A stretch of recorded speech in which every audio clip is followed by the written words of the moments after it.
رسول اکرم صلی اللہ علیہ وسلم کے ساتھ محبت ہمارے ایمان کا حصہ ہے، اور آپ کے ساتھ محبت کی یہ علامت ہے کہ جن چیزوں کے ساتھ آپ کی محبت ہے ہماری بھی ان سے محبت ہونی چاہیے، اور جن سے آپ کی نفرت ہے ان چیزوں سے ہمارے دل میں بھی نفرت ہونی چاہیے۔ حقیقت میں محبت کا معیار یہی ہے۔ دنیا میں بھی ہم دیکھتے ہیں کوئی کسی سے پیار کرتا ہے تو بال اس جیسے بناتا ہے، کپڑے اس جیسے پہنتا ہے، جوتے اس جیسے پہنتا ہے، بولی اس کی بولتا ہے۔ دنیا بھی مانتی ہے کہ جس سے محبت ہو بندہ اس کے انداز اور اس کے اعمال اپنے اندر لے کے آتا ہے،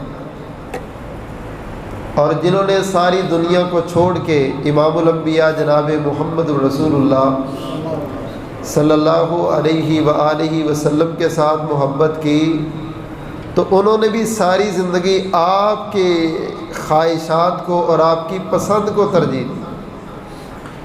پچھلے خطبہ جمعۃ المبارک میں ہم نے ذکر کیا جن جن چیزوں کو آپ نے پسند کیا تھا، اللہ ان سب پسند چیزوں کو ہماری بھی پسند بنا دے۔ آج کے جمعۃ المبارک میں ہم ذکر کریں گے ان چیزوں کا جن کو آپ نے پسند نہیں کیا، نفرت کی ہے، دوری اختیار کی ہے، اور آپ سے محبت کرنے والا بندہ اس کی زندگی کے چال چلن سے اور اس کی زندگی کے معاملات سے نظر آئے گا کہ واقعتاً اس چیز سے نفرت اس کی ہے کیونکہ اس سے اللہ کے نبی نے نفرت کی۔ واللہ صحابہ کرام کی زندگیاں بہت بدل گئی، وہ آپ کے ایک عمل کو دیکھتے تھے اور پوری زندگی تا دم آخر وہ اس پر عمل کرتے تھے۔ کتنی چیزیں ہیں آج ہماری زندگی میں جن کو آپ نے بڑا ہی ناپسند کیا، بہت نفرت کا اظہار کیا، لیکن ہمارے قدم قدم کے اندر رچی اور بسی وہ چیزیں پڑی۔ میرے بھائیوں، وہ نہ ہو کہ قیامت والے دن آپ کا یہ فرمان کہ کل امتی یدخلون الجنت الا من ابا، میری ساری امت جنت میں جائے گی سوائے اس کے جس نے خود انکار کر دیا۔ صحابہ پوچھتے ہیں کون بد نصیب ہے جو جنت میں جانے کا انکار کرے گا؟ فرمایا جس بندے نے میری کسی سنت سے اعراض کیا، اس نے سنت کو نہیں چھوڑا، اس نے جنت میں جانے کا انکار کر دیا۔ سنتوں کا اہتمام یہ حقیقی محبت ہے، جزو ایمان ہے اور جنت میں داخلے کا باعث ہے۔ ہم نے ظاہری انداز اپنا لیے ہیں، آپ کے نالین سے محبت، آپ کے کپڑوں سے محبت۔ اگر کوئی رسول اللہ صلی اللہ علیہ وسلم کا بال مبارک مل جائے، اس کی کروڑوں قیمت لگ جائے، اس کو ہم لینے کے لیے تیار ہو جائیں گے، لیکن آپ کی زندگی کا ایک ایک عمل جو اربوں سے زیادہ قیمتی ہے اس کو ہم دیکھنے کے لیے تیار ہیں۔ کیوں جی؟ اس میں قوم یہ کہتی ہے، اس میں برادری یہ ہے، اصل میں حالات یہ ہے، اصل میں مسئلہ یہ ہے۔ اس وقت ہمیں مسئلے یاد آ جاتے ہیں۔ میرے بھائی، یہ سچی محبت کی علامت نہیں ہے۔ محبت ابو بکر والی اپناؤ جنہوں نے آنکھیں بند کر کے کہا تھا انک رسول اللہ، آپ اللہ کے نبی ہیں۔ سارا عرب کہتا ہے کہ ایک بندہ رات کی چند گھڑیوں میں سارے آسمانوں کی سیر کر کے آئے اور بیت اللہ سے بیت المقدس 40 راتوں کا سفر کر کے آئے۔ عقل نہیں مانتی، دماغ نہیں مانتا، حالات نہیں مانتے، سواری ایسی نہیں ہے۔ تو صدیق اکبر نے کہا تھا جو کوئی بھی نہیں مانتا وہ میں مانتا ہوں، کیونکہ میں نے اس سے بڑی بات مانی ہے، یہ اللہ کے رسول ہے، آسمان سے ان پر وحی آتی ہے۔ جب آسمان سے وحی آنی مان لی تو اب عقل مانے نہ مانے ان کی بات ماننا یہی ایمان ہے۔ میرے بھائی، مرضی کا اگر دین ماننا تھا تو مکے کا کوئی بھی قریشی ہاشمی کلمے سے پیچھے نہ رہتا۔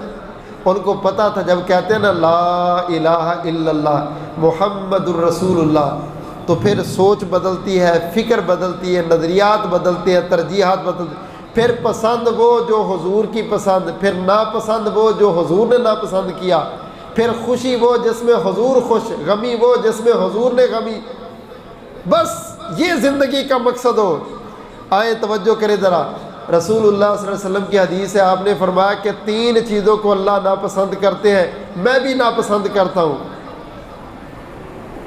فرمایا کتے کی کمائی، کتے رکھنا، کتے لڑانا، کتوں کا کاروبار کرنا، یہ میرے نبی کو پسند نہیں تھا۔ بحر البغی، زانی عورت کی کمائی، اس کا کاروبار یہ ہے، لوگوں کے پاس جاتی، جسم فروشی کرواتی اور اس پر کاروبار کرتی۔ وحلوان الکاہن، نجومی اور کاہن کے پاس بیٹھنا، اس سے مٹھائیاں کھانا۔ فرمایا جس طرح کتے کی کمائی حرام ہے، جس طرح زانی عورت کی زنا کی کمائی حرام ہے، میں اسی طرح ناپسند اور حرام قرار دیتا ہوں اس مٹھائی کو، اس حلوے کو، اس شرینی کو جو نجومی اور کاہن کسی کا ہاتھ دیکھ کے خبریں دیتا ہے، اس کو کہتا ہے تیری آئندہ سال میں یہ ہونے والا ہے، متوقع یہ ہے فلاں۔ او بھائی غیب کا علم اللہ جانتا ہے، یہ فٹ پاتھ پہ بیٹھنے والا تیری تقدیر کے فیصلے سناتا ہے، اس کو اپنی تقدیر کا پتہ نہیں کہ ساری زندگی فٹ پاتھ پہ رہنا، لوگوں کو آسمان پہ پہنچاتے اور خود فٹ پاتھ سے نہیں اترتے۔ جابر بن سلیم رضی اللہ تعالیٰ عنہ امام الانبیاء جناب محمد صلی اللہ علیہ وسلم کے صحابی ہیں، غصے میں آ کے نا کسی کو گالی دے دی۔ غصہ آنا بڑی بات نہیں، انسان کو غصہ آ جاتا ہے، غصے میں آ کے گالی دے دی۔ امام الانبیاء جناب محمد صلی اللہ علیہ وسلم نے جابر بن سلیم کو بلایا، بلا کے آپ نے فرمایا جابر بیٹے مجھے گالی پسند نہیں ہے، آئندہ کے بعد گالی نہیں نکالنی۔ حضرت جابر کہتے ہیں فما سب بعد ذالک حرا ولا عبدا ولا بعیرا ولا شاۃ۔ کائنات والوں، نبی نے کہا مجھے گالی پسند نہیں، گالی دینے والا بندہ پسند نہیں۔ اللہ کی قسم ہے وہ دن گیا، آج کا دن آ گیا، میں نے کبھی کسی غلام کو بھی گالی نہیں دی، کسی بچے کو بھی گالی نہیں دی، کسی جانور کو بھی گالی نہیں دی۔ اللہ اکبر کبیرہ۔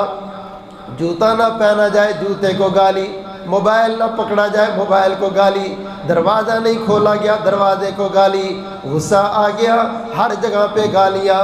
اللہ کی قسم ہے بڑے بڑے سنجیدہ لوگ، بڑے بڑے بزرگ لوگ، بڑے بڑے نمازی لوگ، لیکن زبان گالیوں سے پاک نہیں ہے۔ حضرت جابر بن سلیم کہتے ہیں تاجدار مدینہ نے ایک دفعہ یہ صرف کہا اوے جابر مجھے گالی پسند نہیں ہے، گالی نہیں نکالنی۔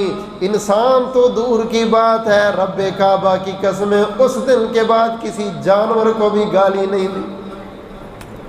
یہ ہے محبت کرنے والے، یہ ہے جن کو نبی کے آنے کی خوشی ہے، یہ ہے جن کو نبی کے ساتھ والہانہ محبت ہے۔ میں صدقے جامع، میں واری جامع، تے سنت ساری دور، حدیث ساریوں سے دور، قرآن سے دوری، یہ جھوٹے دعوے اللہ کی قسم ادھر ہی رہ جائیں گے، جنت میں نہیں لے کے جائیں گے اگر عملی صورت میں، سنت کی صورت میں، اسوے کی صورت میں نہیں ہے۔ فرمایا لَقَدْ كَانَ لَكُمْ فِي رَسُولِ اللَّهِ أُسْوَةٌ حَسَنَةٌ، میرے نبی کے ہر معاملے میں تمہارے لیے نمونہ ہے۔ نبی نے گالی نہیں دی، تم بھی گالی نہ دو۔ نبی نے گالی کو پسند نہیں کیا، تم بھی گالی کو پسند نہ کرو۔ اگر کسی کو نکالتے دیکھو اس کو سمجھاؤ اللہ کے بندے گالی نہیں دینی، زبان نہ پاک نہیں کرنی۔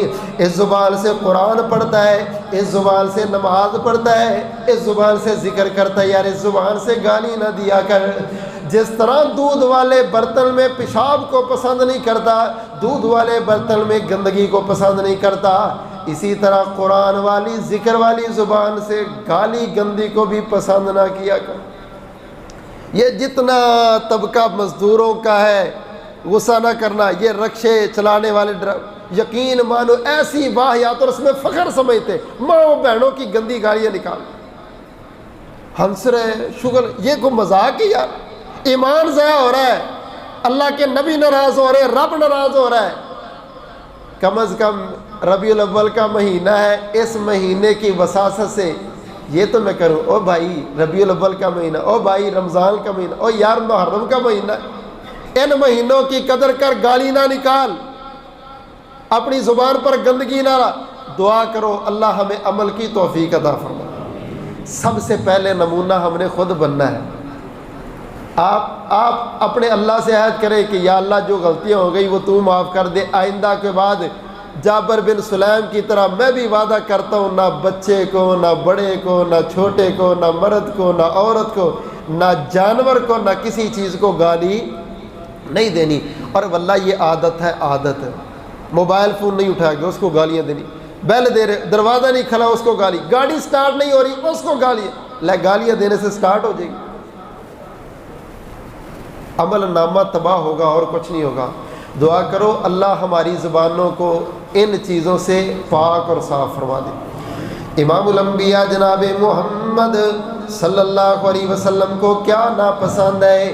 گالی دینا میرے نبی کو پسند نہیں، گالیاں نکالنے والے میرے نبی کو پسند نہیں۔ غور کرنا ذرا، عبداللہ بن عمر رضی اللہ تعالیٰ عنہ کہتے ہیں ایک شاگرد ساتھ ہے، ہم دونوں چل رہے تھے، چلتے چلتے عبداللہ بن عمر نے دیکھا ایک بندے نے گانے لگائے ہوئے، ایک بندے نے موسیقی لگائی ہوئی۔ عبداللہ بن عمر نے کانوں میں دونوں انگلیاں ڈال لی اور ڈال کر کے بھاگنے لگے، اپنے ساتھی کو کہتے یار دیکھ آواز آ رہی ہے نہیں آ رہی، دور چلے گئے، دور جا کے اپنے کانوں سے انگلیاں نکال کے کہنے لگے اللہ کے بندے ایک دن میں نبی کے ساتھ تھا، اللہ کے نبی نے کہیں پر موسیقی کی آواز سن لی، میرے نبی بھی اسی طرح بھاگے تھے جس طرح میں بھاگا ہوں، میرے نبی بھی موسیقی سے اس طرح نفرت کرتے تھے جس طرح میں نفرت کر رہا ہوں۔ اللہ اکبر کبیرہ۔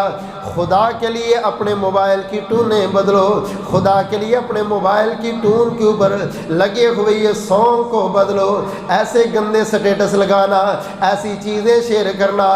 جب میرے نبی کو موسیقی پسند نہیں، آلات ایسے پسند نہیں، چیزیں ایسی پسند نہیں، اگر نبی کا کلمہ پڑھ کے نبی کے ساتھ جنت لینی ہے، اگر حوض کوثر کا پانی لینا ہے، اگر نبی کی سفارش لینی ہے تو اپنے دل کو اس موسیقی والی گندگی سے پاک کر۔ نبی کو پسند نہیں ہے، مجھے کیسے پسند ہے؟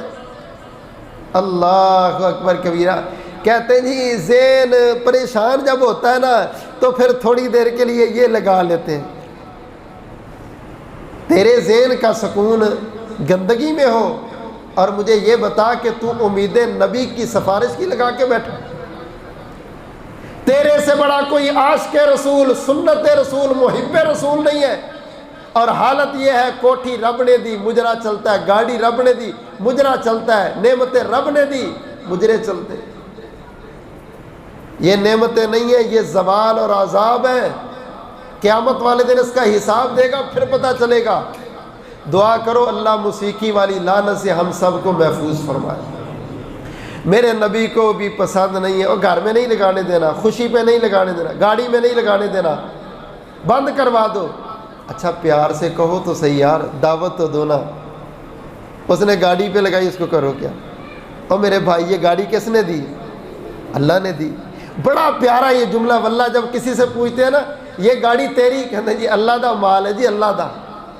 ہائے ہائے، قسم سے جب تو نے دل سے مان لیا نا یہ اللہ کا مال ہے تو گندگی نہیں لگائے گا اس پر۔ اللہ تعالیٰ زندہ رکھے عربوں کو، آپ کو سعودی عرب میں اللہ تعالیٰ لے جائے، حج و عمرہ کی سعادت دے، ہر گاڑی کے اندر، ہر کار کے اندر آپ کو قرآن کی تلاوت نظر آئے، کتنا پیارا لگتا ہے، کتنا سکون آتا ہے، اور رحمت کے فرشتے آتے ہیں، وبائیں مصیبتیں ٹلتی ہیں۔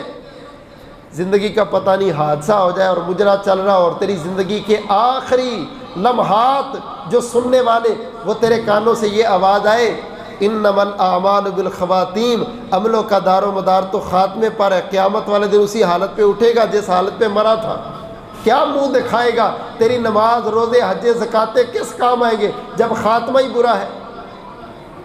دعا کرو اللہ موسیقی والی لعنت سے ہم سب کو محفوظ فرمائے۔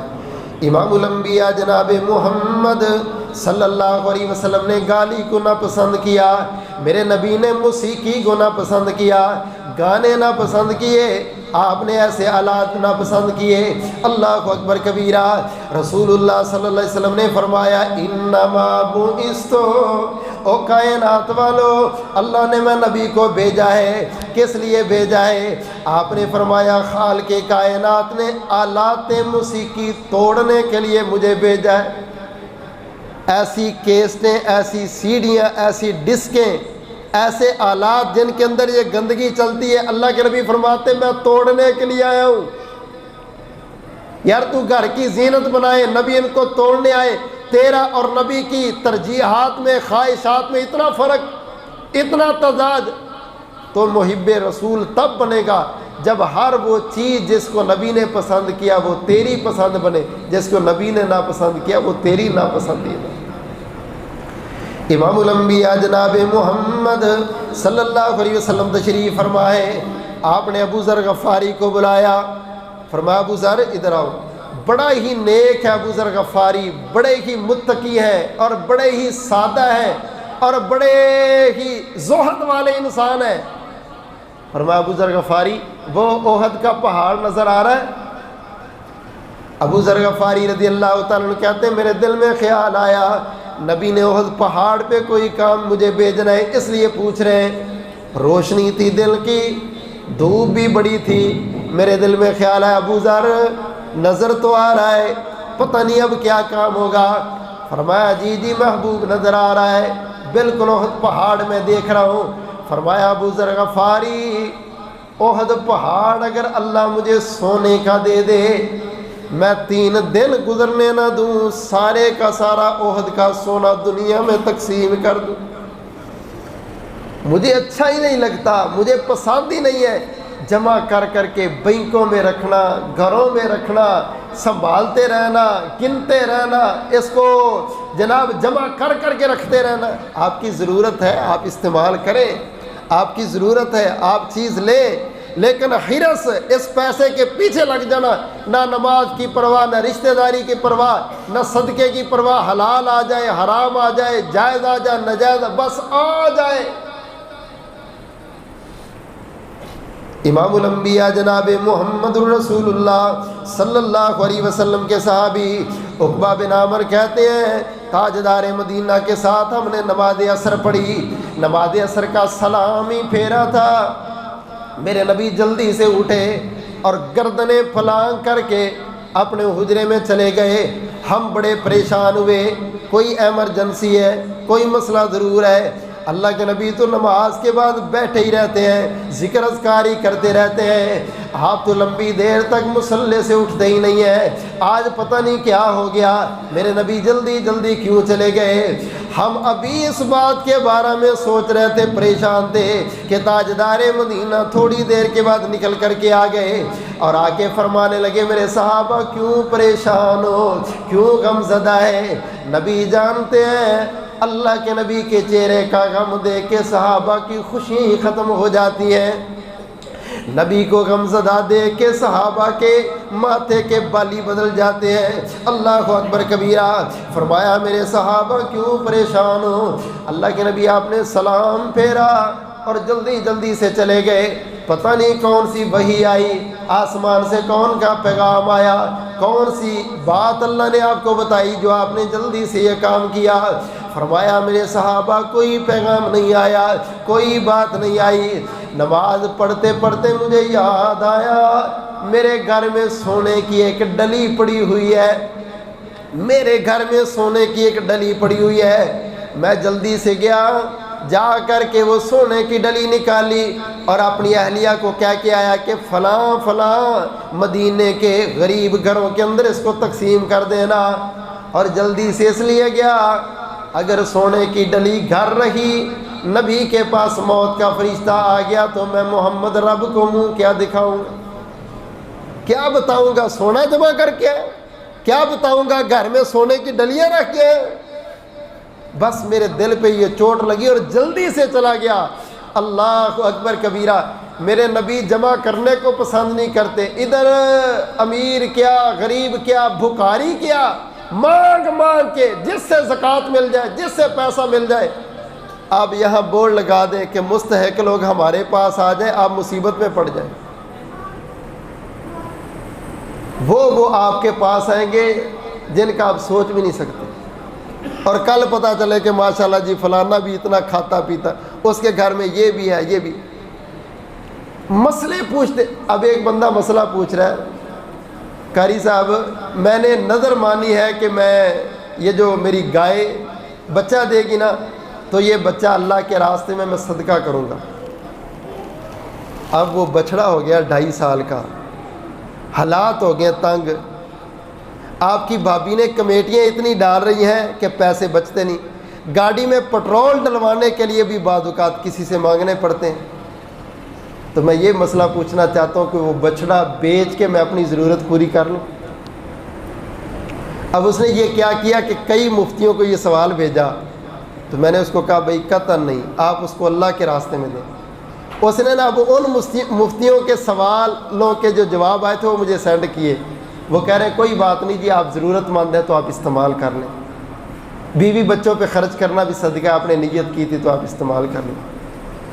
تو میں نے اس کو کہا یار مجھے یہ بتا، وہ کمیٹیاں تو ختم نہیں کر سکتا اور نظر تو نے اس بچڑے پہ رکھی، گاڑی تو نے رکھی اور نظر تو نے بچڑے پہ رکھی، اللہ نے تجھے سب کچھ دیا، اگر نظر مان ہی بیٹھا ہے تو اب پہنچو کہ اس بچڑے پہ تیری نظر کیوں آتی؟ اس طرح تو ہر بندہ اپنے اوپر ہی زکوٰۃ لگائے، اپنے اوپر ہی صدقہ لگائے، اپنے آپ کو ہی مستحق اور حقدار سمجھ لے۔ اور میرے بھائی یہ جو ہرس ہے نا مال کی، دعا کرو اللہ اس کے لالچ اور ہرس سے محفوظ فرمائے۔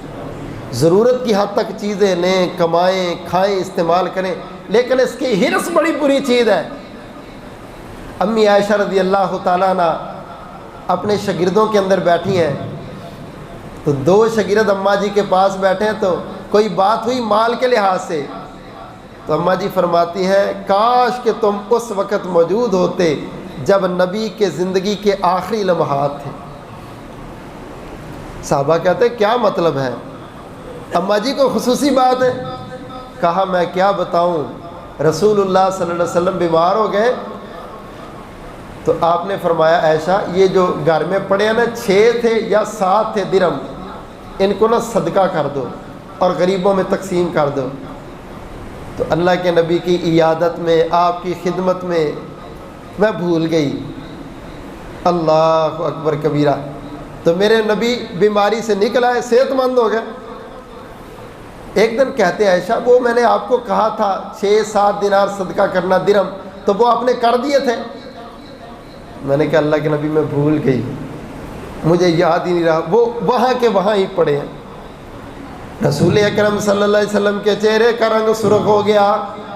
اللہ کے نبی فرماتے ہیں عائشہ کیا تمہیں اس بات کا علم نہیں، اگر میں دنیا سے چلا جاتا اس بیماری میں، ما ظن بربہ، میرا رب کیا سمجھتا میرے بارے میں، کیا گمان ہوتا میرے اللہ کے میرے بارے میں، یا پنجابی میں یہ کہہ لو میں اپنے رب کو منہ کیا دکھاتا۔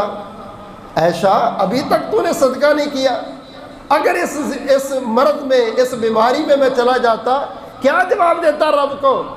اللہ کے نبی کا غصہ دیکھنے والا تھا، اللہ کے نبی کی ڈانٹ دیکھنے والی تھی، اور فوراً میں نے وہ درہم نکالے اور صدقہ کر دیے۔ آج تم مال کو جمع کرتے ہو، مال کو پسند کرتے ہو، مال کے پیچھے پیچھے پھرتے ہو، اور نبی کے صحابہ کاش تم تاجدار مدینہ کی اس حالت کو دیکھتے جب اللہ کے نبی صلی اللہ علیہ وسلم 6-7 درہم پر اپنی بیوی کو ناراض ہو رہے تھے۔ اللہ اکبر کبیرہ۔ میرے بھائی نبی نے پسند نہیں کیا بینک بیلنس بھر کے رکھنا اور جناب گھروں میں پیٹیاں بھر بھر کے رکھنا اور اتنا جمع کرنا، ضرورت کے لیے رکھ، لیکن یار اتنا تو نہیں دن رات بس ایک ہی کام ہے، ادھر سے بھی آ جائیں ادھر سے بھی آ جائیں، حلال آ جائیں حرام آ جائیں، جائز آ جائیں ناجائز آ جائیں، بھائی کا کھا جاؤ، بہنوں کا کھا جاؤ، پڑوسیوں کا کھا جاؤ۔ اللہ اکبر کبیرہ۔ میرے نبی نے جمع کرنے کو پسند نہیں کیا۔ الذی جمع مالا وعددا، فرمایا جہنم کے ویل طبقے میں جائے گا جو مال کو جمع کرتا اور اس کو گن گن کے رکھتا ہے۔ دعا کرو اللہ ہمیں اس لعنت سے محفوظ فرمائے۔ امام الانبیاء جناب محمد صلی اللہ علیہ وسلم صحابہ کرام کے درمیان بیٹھے ہیں، میرے نبی کے پاس ایک سونے کی انگوٹھی آئی، اس طرح سے آپ نے نا صحابہ کے درمیان وہ انگوٹھی پکڑی اور پہن کے فرمایا او بھائی یہ سونا ہے، اس کو نہیں پہننا چاہیے، اور اتار کے پھینک دی، اور فرمایا سونے کو میں نے ناپسند کیا ہے، اللہ نے اسی لیے سونا مردوں کے لیے حرام قرار دیا۔ صحابی کہتے ہیں میرے نبی نے جیسے ہی انگوٹھی پہنی اور اتار کر کے پھینکی، صحابہ کرام نے جن جن نے اپنی انگلیوں میں سونے کی انگوٹھیاں پہنی تھی، کیونکہ اس سے پہلے سونا پہننا حرام نہیں تھا، صحابہ نے میرے نبی کے اس عمل کو دیکھا تو فوراً ہی اتار کر کے سب نے پھینک دی۔ اللہ اکبر کبیرہ۔ ایک دفعہ آپ نے ایک صحابی کو پہنے دیکھی، اس کو مسئلے کا علم نہیں تھا، بلایا اور بلا کے آپ نے اپنے ہاتھوں سے اتار کے پھینک دی۔ جب اللہ کے نبی چلے گئے، صحابہ بھی اٹھ کے اپنے گھروں میں چلے گئے۔ اس انگوٹھی کو پکڑ کے ایک صحابی نے کہا اللہ کے بندے اپنے گھر لے جا، بیٹی کو دینا، بہن کو دینا، بیوی کو دینا۔ کہنے لگا واللہ لا آخذہ ابدا، اللہ کی قسم ہے اس چیز کو ہاتھ بھی نہیں لگاؤں گا جس چیز کو نبی نے پھینک دیا۔ میرے نبی نے پسند نہیں کیا، یار میں کیسے پسند کروں؟ اللہ اکبر کبیرہ۔ اور میرے بھائی، میرے گھر میں کتنی ایسی چیزیں جس کو نبی پسند نہیں کرتا، میرے وجود پہ کتنی ایسی چیزیں، میری زبان پہ کتنے ایسے جملے۔ ربیع الاول کا بابرکت مہینہ ہے، اس مہینے کی آمد پر وہ چیزیں کی پسند اور وہ چیزوں کو ناپسند کر کے ثابت کر تو نبی کا محب ہے۔ بھائی اس چیز کو میرے نبی نے پسند نہیں کیا، میں نہیں کروں گا۔ امام الانبیاء جناب محمد صلی اللہ علیہ وسلم اپنی بیٹی فاطمہ الزہرا رضی اللہ تعالیٰ عنہ کو ملنے کے لیے آئے، تشریف لائے، دیکھا کہ سیدہ کے گھر کے سامنے نا خوبصورت پھولوں والی، نقش و نگار والی چادریں لٹکی ہوئی ہیں پردے کے طور پہ۔ آپ آئے، چادروں کو دیکھا اور واپس چلے گئے۔ سیدہ نے دیکھا اللہ کے نبی آ رہے تھے تو آپ واپس کیوں چلے گئے؟ دیکھا کہ آپ جا رہے ہیں واپس، وہ بھی واپس آپ کے پیچھے چلی گئی۔ گھر پہنچے کہ اللہ کے نبی آپ آئے پھر اندر نہیں آئے، کوئی کام یاد آ گیا، کوئی ضروری بات یاد آ گئی، آپ واپس تشریف لے گئے۔ تو میں نے کہا آپ مصروف ہیں تو میں آپ کو ملنے آ جاتی ہوں۔ فرمایا فاطمہ یہ بات نہیں، آپ کے دروازوں پہ لگے پردوں کے نقش و نگار نے مجھے اندر نہیں آنے دیا۔ مالی والی دنیا، فاطمہ مجھے یہ بتا دنیا کی چیزوں اور مالوں کے ساتھ میرا کیا تعلق؟ تو میری بیٹی ہے، زیب و زینت والی یہ چیزیں، غیر ضروری یہ چیزیں، نقش و نگار والے اس طرح سٹائلش پردے آپ کے گھر میں نہیں ہونے چاہیے۔ ضرورت کی چیز ہے، سادی سادی چیزیں استعمال کرو۔ اس سے یہ منع نہیں ہے کہ آپ پردے کے لیے گھر میں پردہ نہیں لٹکائیں، پردے لٹکائیں، دروازوں کو کھلا رہنا اس کو آپ نے ناپسند کیا، اس کے آگے پردہ ہو تاکہ دروازہ سائڈ پہ ہو جائے تو پردے کی وجہ سے اندر نظر نہ جائے۔ اسی طرح آپ دھوپ سے بچنے کے لیے پردے لگا لیں، اس میں منع نہیں ہے، نقش و نگار منع ہے، زیب و زینت منع ہے، اور سٹائلش والی چیزیں میچنگ کرنا اس کو آپ نے ناپسند کیا ہے۔ اللہ اکبر کبیرہ۔ سیدہ کہتی ہیں وہ میں نے اتار دیے، اور بعض لوگوں نے کہا اس پردے کے اندر نہ تصویریں بنی تھی، آپ نے اس لیے ناپسند کیا۔ اور میرے بھائی تصویر بنی تھی یا نقش و نگار تھے یا پھول بنے تھے، ایک بات یاد رکھنا، نبی کی بیٹی کے گھر کے دروازے پہ نقش و نگار ہو تو نبی واپس چلا جاتا ہے، تو پوری گلی کو سجا کے کہتا ابھی نبی بیٹھے آگے، ابھی نبی پہنچنے والے۔ کروڑوں روپے لگاتے ہیں اس زیب و زینت پر، اور گلیوں کے مقابلے ہوتے ہیں اور انعام دیے جاتے ہیں۔ اللہ کے لیے وہ کروڑوں روپے سے کسی غریب کو گھر بنا دو اور کسی بیوہ کو راشن لے دو، نبی خوش ہو جائے گا، رب خوش ہو جائے گا۔ یہ کروڑوں سے گلیاں سجا کے، لوگوں کے روڈ بند کر کے اور آمد و رفت ختم کر کے، لوگوں کو پریشان کر کے آپ نبی کو اور اللہ کو خوش نہیں کر سکتے۔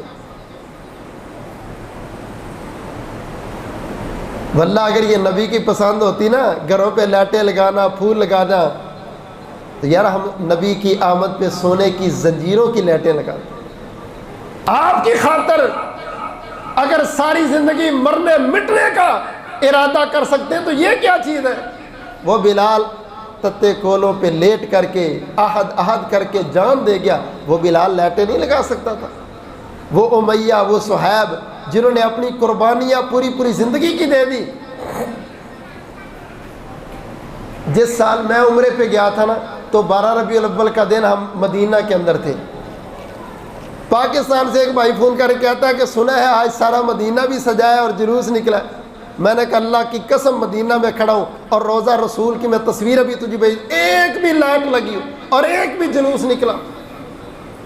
پتہ نہیں یہ کون سے کیمرے ہیں جو ڈائریکٹ وہاں پہنچا دیتے اور ایسی ایسی خبریں مشہور ہو جاتی۔ وہاں پہ ایسی حرکت کرنے والوں کو جیل میں بند ہی نہیں کرتے، ٹھپا لگا کے کہتے ہیں آج کے بعد دوبارہ عمرے کے لیے بھی نہیں آنا، تیرے نصیب میں ہی عمرہ نہیں۔ اور بھائی سنت کا انتظام،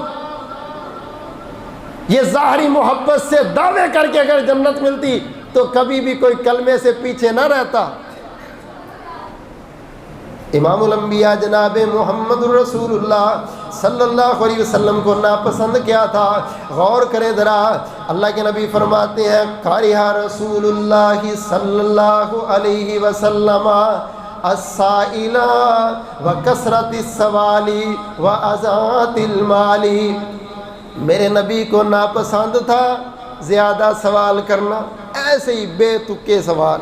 حضرت آدم کا نکاح کس نے پڑھایا تھا؟ حق مہر کیا تھا؟ یہ ایک شیعہ مجھ سے سوال کر رہا ہے، کہتے جی پتہ چلا ہے تمہارے عالم دین ہے وہ جی بڑا علم ہے، مجھے جواب دو جی۔ وہ کیا جواب دے؟ کہتے حضرت آدم کا نکاح کس نے پڑھا؟ حق مہر کیا تھا؟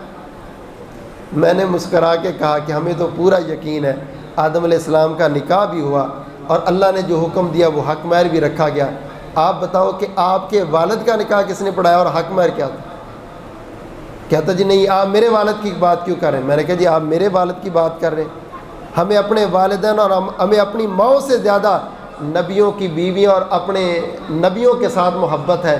تو نبی کا پوچھ سکتا، میں تیری ماں کا نہیں پوچھ سکتا۔ اب بڑی تکلیف ہو رہی، میری ماں کا حق مہر پوچھ رہی۔ اور بھائی شک ہو گئے اس بات پر، انبیاء کے نکاحوں پر کسی کو کوئی شک نہیں ہے، یہ سوال بنتے ہیں۔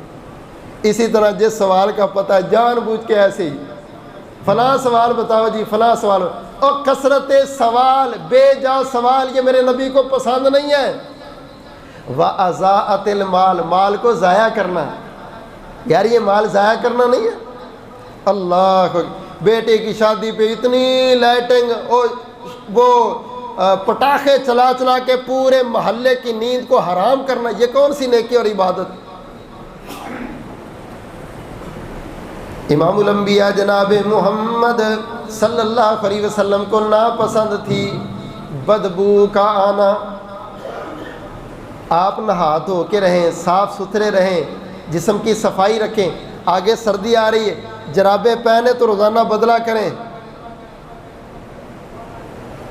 بدبو کو میرے نبی نے اتنا ناپسند کیا، ایک بندہ کچے پیاز کھا کے مسجد میں آ گیا، حضرت عمر رضی اللہ تعالیٰ نے اس کو کان سے پکڑا اور بقیع قبرستان تک باہر چھوڑ کے کہا تیرے منہ سے مہک آ رہی ہے، بو آ رہی ہے کچے پیاز کھانے۔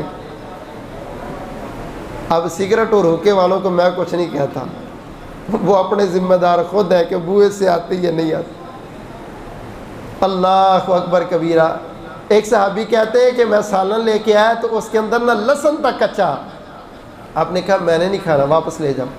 میں نے کہا محبوب میں تو بڑی محبت سے لے کے آیا، کہا بھئی اس میں کچا لہسن ہے۔ صحابی کہتا ہے احرام ہوا، کیا یہ حرام ہے؟ فرمایا نہیں، اصل میں اس کو کھانے کے بعد منہ سے بو آتی۔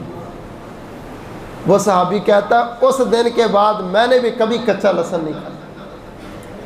یا اللہ ایسی محبت ہمیں بھی نصیب فرما، ایسی محبت ہمارے سینوں میں پیدا کر دے، گھر وہ ہو جو نبی کی پسند ہو۔ ہمارے بزرگ ہیں حافظ سعید صاحب اللہ تعالیٰ ان کی لمبی عمر دیں، وہ کہتے ہیں یار اپنے گھر میں ہر وہ چیز رکھ لو جو مسجد میں رکھتے ہو، جو مسجد میں چیز رکھتے ہو نا وہ گھر میں بھی رکھ لو، کیونکہ جو مسجد میں رکھنا جائز ہے وہ گھر میں رکھنا بھی جائز۔ اب یہ اخباریں جن کے اوپر تصویریں ہیں اگر مسجد میں لا سکتے تو گھر میں بھی لے جاؤ، اگر مسجد میں پسند نہیں ہے تو پھر گھر میں بھی نہ رکھو۔ مولانا محمد حسین شیخ پوری رحمۃ اللہ علیہ، اللہ غریق کے رحمت کرے، ایک بندہ پوچھتا مولوی صاحب حقہ پینا جائز ہے؟ تو بندہ بھی ایسا تھا، کہتے اس کو میں سختی کرتا تو اس نے ناراض ہو جانا تھا، دین کے باقی بڑے بڑے کام کرتا ہے لیکن کمزوریاں غلطیاں ہوتی ہیں۔ تو میں نے کہا یہ بتاؤ حقہ پینے سے پہلے بسم اللہ پڑھتا ہے؟ نہیں۔ کہا حقہ پینے کے بعد الحمدللہ کہتا تم؟ کہتا نہیں۔ تو پھر آپ پہ حساب لے لے، جن شروع تے نہ بسم اللہ اینڈ تے نہ الحمدللہ، وہ کیسے جائز ہو سکتا؟ تو بعض چیزیں ایسی ہیں جو تھوڑا سا غور کرنے سے ویسے سمجھ آ جاتی. میرے بھائی مسجد میں آنا ہے, وضو کرنا ہے. اسلام نے دیکھ تہذیب طہارت کی نہیں, 5 ٹائم مل مل کے کلی کر, یہ منہ سے بو کو ختم کرنے کے لیے. پسینہ آئے خوشبو لگا کے آ تاکہ آپ کے پسینے سے کوئی پریشان نہ ہو. جرابیں پہننی ہے اس کو روزانہ بدل تاکہ آپ کی اس شوق سے کوئی پریشان نہ ہو. اللہ اکبر کبیرہ. رسول اللہ صلی اللہ علیہ وسلم کو ناپسند تھا کہ آپ آئیں تو کھڑے ہو کے لوگ استقبال کریں. فرمایا من سرہ ان یتمثل لہ قیاما فلیتبوأ مقعدہ من النار. جو بندہ پسند کرتا نا میرے آنے پہ لوگ سارے سٹینڈ اپ, وہ بندہ اپنا ٹھکانہ جان. بھائی کھڑے ہو کے کسی کو ملنا, کھڑے ہو کے کسی سے ملنے کے لیے جانا یہ جائز ہے. صرف کھڑے ہونا اور کھڑے ہو کے بیٹھ جانا. اور یہ حکم کیا ہے کہ جو پسند کرتا ہے. دیکھیں آپ گئے, آپ کے جانے پہ لوگ کھڑے ہو گئے تو یہ وہ کھڑے ہوئے ہیں. اگر آپ کہیں میرے آنے پہ آپ لوگ کھڑے کیوں نہیں ہوتے, تو یہ وعید کا باعث ہے. آپ لوگوں کو کہیں کہ میرے آنے پہ آپ نے یہ کام کرنا ہے, یہ وعید کا باعث ہے. اللہ تعالی ہمیں وہ اعمال کی توفیق دے جو اعمال آپ کو پسند تھے, اور ان سارے اعمال سے اللہ تعالی ہمیں محفوظ فرمائے جن کو آپ نے ناپسند کیا. کل قیامت والے دن محبوب کا ساتھ نصیب فرمائے. حوض کوثر پر آپ صلی اللہ علیہ وسلم کے ہاتھوں سے جام کوثر نصیب فرمائے. آمین ثم آمین. وآخر دعوانا الحمدللہ.